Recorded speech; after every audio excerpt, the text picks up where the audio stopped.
2020 chief കോർഡിനേറ്ററും Kitex ഗ്രൂപ്പിന്റെ മുതലാളിയുമായ Sabu M ജേക്കബിന്റെ NDA പ്രവേശനം രാഷ്ട്രീയ കേരളത്തിൽ വലിയ വിവാദങ്ങൾക്കാണ് തിരികൊളുത്തിയത്.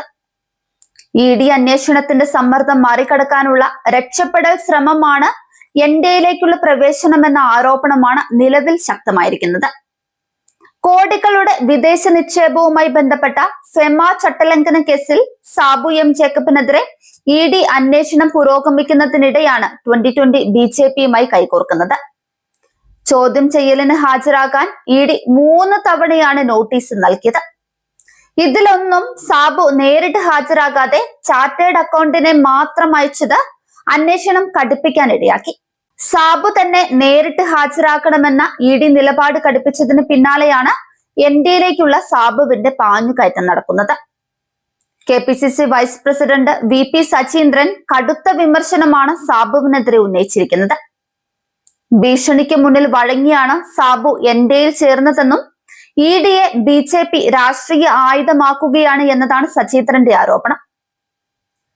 BJPയിലേക്ക് പോയാൽ ഗുണമുണ്ടാകില്ലെന്നും 2020യെ പിന്തുണച്ചിരുന്ന വോട്ടർമാർ ഇതിനോടകം അകന്നുവെന്നും അദ്ദേഹം തുറന്നടിക്കുന്നുണ്ട്. എറണാകുളം DCC പ്രസിഡന്റ് മുഹമ്മദ് ഷിയാസും സാബുവിനെതിരെ തുറന്നടിച്ചാണ് രംഗത്ത് വന്നത്.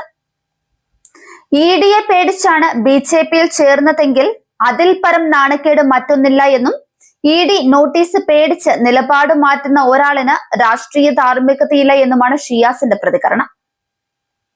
2020 എന്ന അരാഷ്ട്രീയ പാർട്ടി ഇവിടെ അവസാനിച്ചുവെന്നും അദ്ദേഹം പറയുന്നുണ്ട്. ജനുവരി 22-നാണ് BJP അധ്യക്ഷൻ രാജീവ് ചന്ദ്രശേഖറിനൊപ്പം നടത്തിയ പത്രസമ്മേളനത്തിൽ സാബു NDA പ്രവേശനം പ്രഖ്യാപിച്ചത്. തുടർന്ന് പ്രധാനമന്ത്രിയുടെ സാന്നിധ്യത്തിൽ തിരുവനന്തപുരത്ത് ഔദ്യോഗികമായി NDAയുടെ ഭാഗമാവുകയും ചെയ്തു. പാർട്ടി രൂപീകരിച്ച ശേഷം ആദ്യമായാണ് 2020 ഒരു മുന്നണിയിൽ ചേരുന്നത്.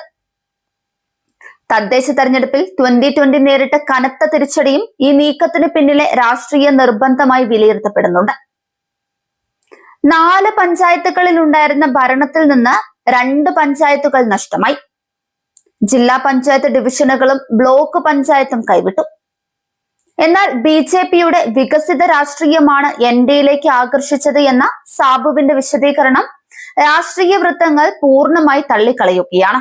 ED അന്വേഷണം ശക്തമാകുന്ന ഘട്ടത്തിൽ നടന്ന ഈ മുന്നണി മാറ്റം കേന്ദ്ര ഏജൻസികളെ ഉപയോഗിച്ച് രാഷ്ട്രീയ സംരക്ഷണം നേടാനുള്ള ശ്രമമാണെന്ന സംശയം കൂടുതൽ ശക്തമാക്കുന്നുണ്ട്.